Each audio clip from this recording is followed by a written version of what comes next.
Hi guys, for today we'll look at Psalm 127 as our devotion and particularly magpo-focus tayo doon sa verses 1 and 2. Basahin ko sa ESV version.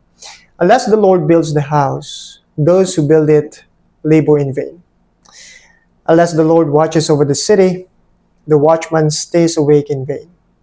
It is in vain that you rise up early and go late to rest, eating the bread of anxious toil, for He gives to His beloved sleep.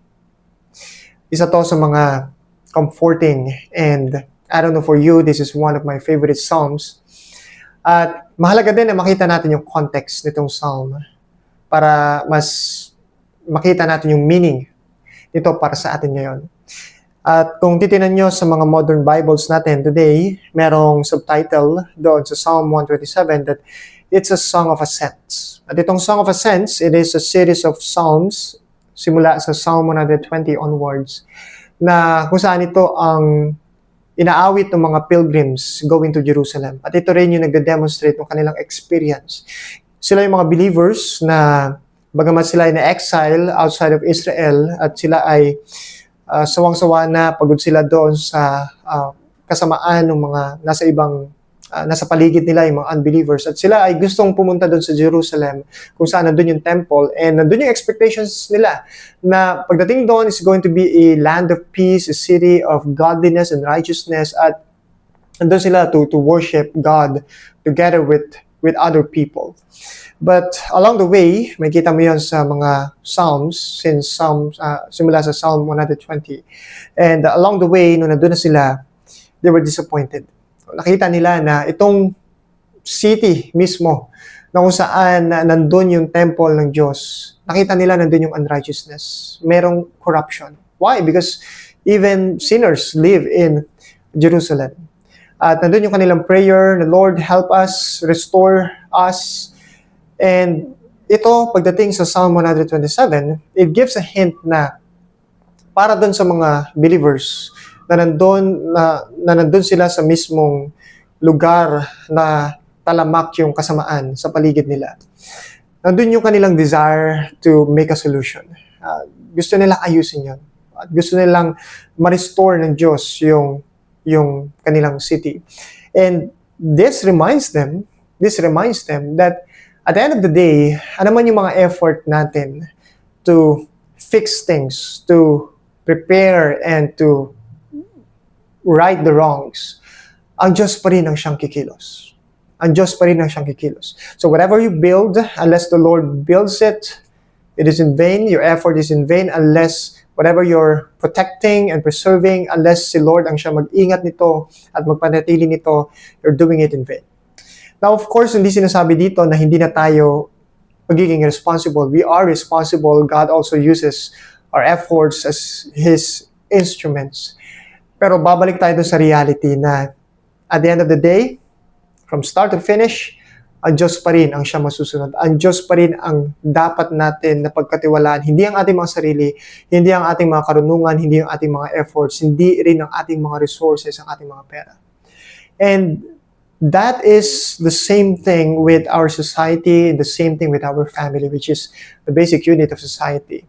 So para sa atin ng mga married and may families, this also applies to us. Hindi lang sa ating mga trabaho, hindi sa ating mga communities, but even in our homes, na kung saan we're really trying hard. Nandun yung puso natin na even as Christians, with God's help, nandun yung puso natin na we really want to build our marriages. We want to build our families. Gusto natin nung happy na family. Gusto natin yung maayos. Gusto natin na maayos yung magiging future ng ating mga anak. And we plan things, we work hard, at we want every day to make the right decisions and to give what is best for our children, to support one another, husband and wife, and to nourish one another. But the reality is, we will fail. We will be weak. From time to time, nandiyan yung errors natin. From time to time, bagamat magkakaroon tayo ng mga plans, maraming mga bagay na hindi lang yung ating mga pagkakamali, even yung weakness ng mga kasama natin sa bahay, harapin natin yon at mga bagay na is beyond our control.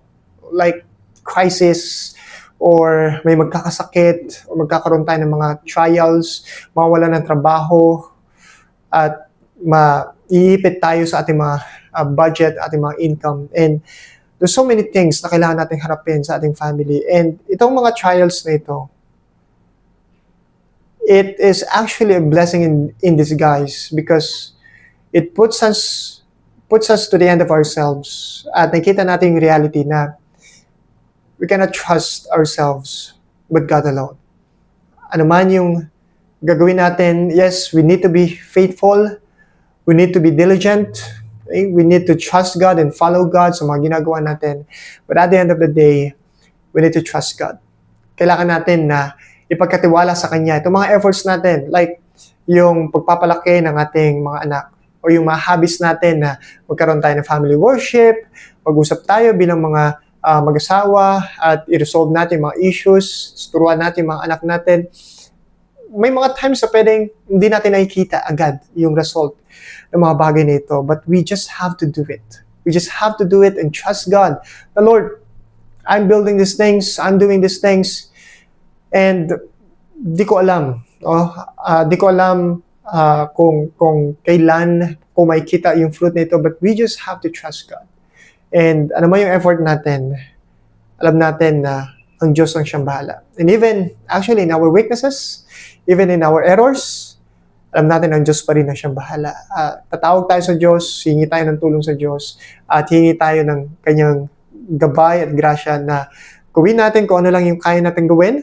And then, we pray na si Lord ang siyang magbibigay ng good result and magbe-bless ng ating mga efforts. And at the end of the day, ay makita natin na ang kanyang layunin pa rin ang siya matutupad para sa atin, and we will continue to grow in trusting Him and following Him sa ating mga pamilya. So, I hope that is encouraging para sa atin na, every day you have to hustle and you have to wake up early and build your marriage, build your family, and it just gives us a encouragement and comfort na at the end of the day, si Lord ang siyang kasama natin and we can rest in Him. We don't need to do these things, itong mga duties natin and habits natin out of anxiety and fear, kasi alam natin na nakasalalay pa rin sa Panginoon ang lahat ng mga ito. And if we are trusting Him and doing what we are supposed to do, however imperfectly, ang Diyos pa rin ang siyang bahala. So there you go, my fellow husbands and even husbands and wives and fathers and mothers. Ang Diyos ang siya magpala at mag-ingat sa atin lahat. Thank you.